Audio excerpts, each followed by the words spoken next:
Hello বন্ধুরা, welcome to my another mini vlog. আমি এখানে সেজে গুজে বিকেলবেলায় বেরিয়ে পড়েছি উলুবেড়িয়ার মেলা দেখতে যাব বলে, রাস মেলা।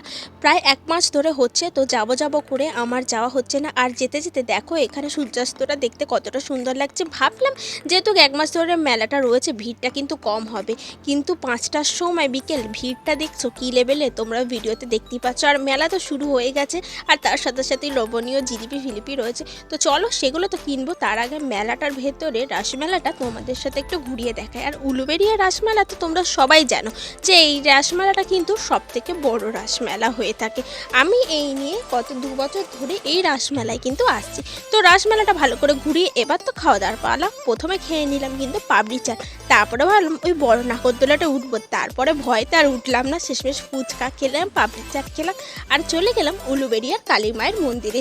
মাকে দর্শন করে নমস্কার করে বাদাম গরম গরম জিলিপি নিয়ে বাড়ি চলে এলাম। ব্লগটা ভালো লাগলে ফলো করে দিও, টাটা।